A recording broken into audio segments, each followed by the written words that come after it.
So we're here today with Frank Teixiera from Wellington Management, and he runs a mutual fund there. I believe it's over $1 billion now, is that right? That's correct. And is it truly one of the only technically managed mutual funds, or can you clarify that for me? Yeah, it's as far as I understand it, it's the largest technically managed mutual fund available. There are other larger products. This morning you had Tom Dorsey on. He's got a whole pile of ETF products. The PDP product alone is $2 billion in assets, so that's larger. But as far as mutual funds, and in terms of actively managed, and right? in terms of actively managed, this would be the one. Yeah. Excellent. So how did you get to be in that position? I think a lot of our viewers would, love to know. Well, it's fortuitous to say the least. Well, I've been at Wellington Management now for 17 years. Wellington has supported the discipline of technical analysis for over 40 years. I replaced the technician, William Deaney, who was there for 26 years.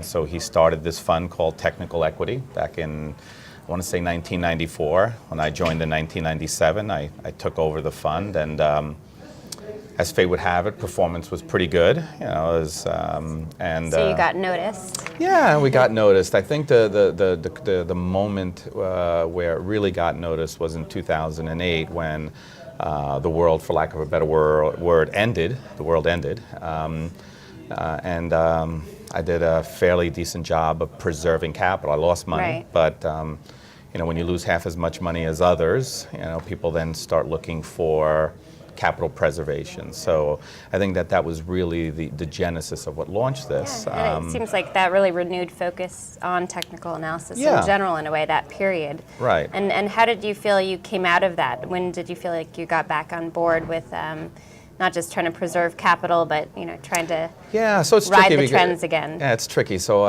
one of the things I'll be talking about is in terms of investing money, there's a lot of challenges, and how far to go in one direction versus another direction is a challenge. So I would say that coming out of the 2009 low, I was so aggressively positioned in cash that it was really difficult to get back into the market. 100%. Especially since there was so much broken structure, and I'm all about structure and trends, and so it took a while before the market actually really restructured itself.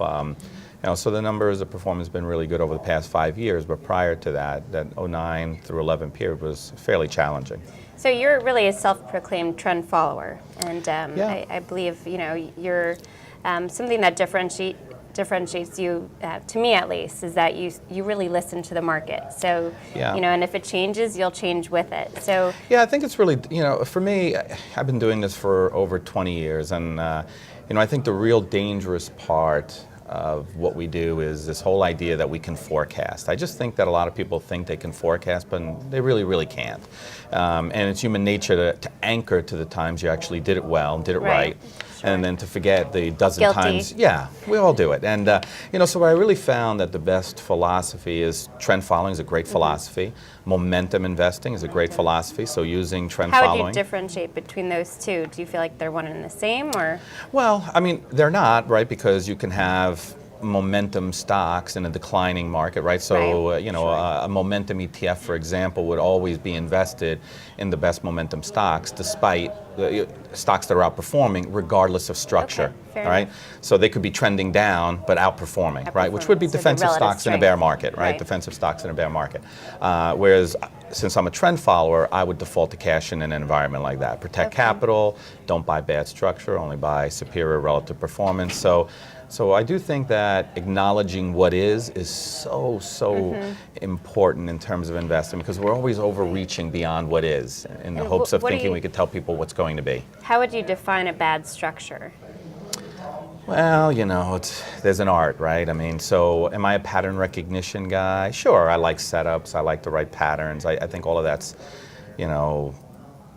true, but we all know, and if you're really honest with yourself about the limitations of any discipline, it would be that, patterns work really, really well, particularly when the wind's at your back. So when momentum is really present.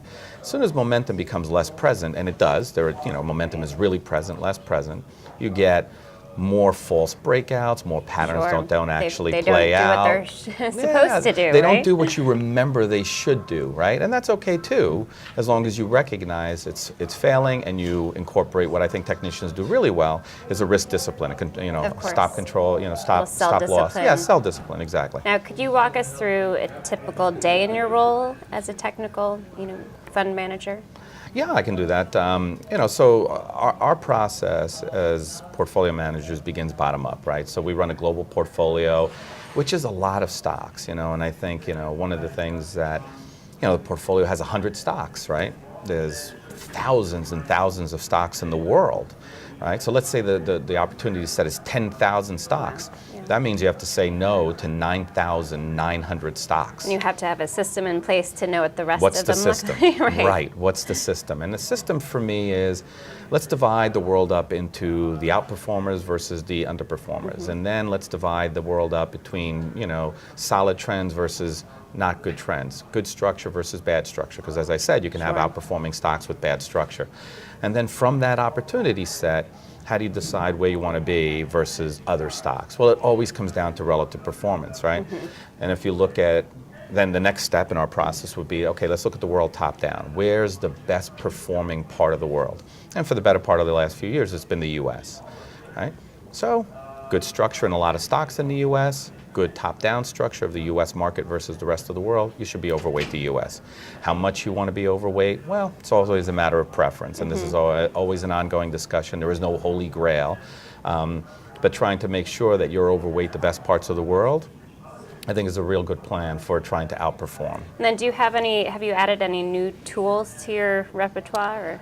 No, if anything, I would say that we've actually taken away tools that... Keeping it simple? Yeah, much, and I know that that's an old cliche, keep it simple, but, I really believe there's a lot of merit in it. There's a lot of merit in it. When if something is outperforming, it's natural to question it, particularly if it's been outperforming for a while. Nobody ever wants to buy the high, but you can rest assured in this, someone always buys the high. If it's you, but somebody always does. And there are certainly parabolic uptrends out there, right, that you just feel like have to pop, but yet, what do you do in that case? I view parabolic trends the same way I view overvaluation. It's always clear in hindsight.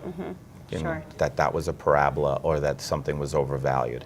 But I will say there's only one guarantee that I can offer our listeners. The only way to guarantee that you own leaders, winners, there's only one way to guarantee it. You have to buy leaders and winners. It's the only way to actually guarantee it. There are other ways to do it. The existing leadership, you want to stay with that leadership and rotate into emerging leaders, I guess. There are other ways to do it, but this is the only way to guarantee that you'll be exposed to that. And that's why I like so much the idea of just constantly screening the world for where's the relative performance, where's the leadership. Question it, sure. Healthy skepticism is fine, but don't question it too much. And engage, at some level engage. These are the rules that I've learned to live by over the past several years, and I can tell you performance is better and I sleep better. So the combination is great. Now, when you make your pitch to your clients, what is really your primary message, if you could just summarize that? Well, the primary message, and I'll share this with all my clients, all my prospects, and in presentations, is that the real driver of trends, there's one driver of trends, well, you could argue two, but the driver of uptrends, stocks that are trending up or trending down, let's say downtrends as well, is always fundamental in economic activity. It's the only thing. Right, you can't blame a pullback as being technical, if you will. A pullback is a pullback. It's natural. It has nothing to do with a fundamental or economic development. That's right. But the primary trend, the major trend, is always fundamentally and economically driven. So for me, I think there's a real strong connection between what we do and what people and that's the fusion. That's the fusion, that you bring to the fund. I don't have to be a fundamental analyst, necessarily get into the weeds, to know that stocks are trending and outperforming for fundamental reasons. It's the only way. I had a conversation with someone recently, and they said, I'm just so anti-momentum. And I looked at them and I said, so are you anti-breathing too? Are you anti-gravity? Are you anti-outperforming? Because in order to outperform any benchmark, doesn't matter what benchmark it is, You actually have to own stocks that are displaying momentum that exceeds that of the benchmark. I guess it's just gotten a bad name lately. Maybe it's the Well, media, who knows? Two of the biggest drawdowns that we've had in momentum strategies have taken place over the past 15 years. There have been 4 major drawdowns, and 2 of them were over the past 15 years. So there's a real sour taste about momentum as an investment style, but it is proven over time to be a superior investment style. That makes sense. Now, in your role, you're automatically an advocate really for technical research and just by what you do. Now, how have you found the Market Technicians Association to play a role in your career? I know you've been a very active speaker for the MTA, and that's obviously appreciated here, but how have you found the MTA and the CMT program to fit in with your career? Well, I think it's definitely evolved, let's say that. I think from the early days to the subject matter of the early days to the subject matter that's being presented today, it's worlds apart. Yeah, this is right up your alley, right? Absolutely right up my, but it should be up everybody's alley, right? If we really want to integrate ourselves into the industry, right? And I know we think we get in a bad rap and all that, but if we really want to integrate ourselves into the industry, it's important that we start talking about the things that the industry wants. And we have so much to offer. I'm always fond of saying, like, if you tell people, what's happening in our business, just what's happening, it's news to most of them. Right. So I really do believe that the direction that the MTA is headed, and connecting a little bit more with the CFA to try to get these kind of collaborations going, excellent. Really, really strong path. That's good to hear. Now, of course, you're about to make some closing remarks for the group today, and would you like to make a closing remark here, sort of along those lines?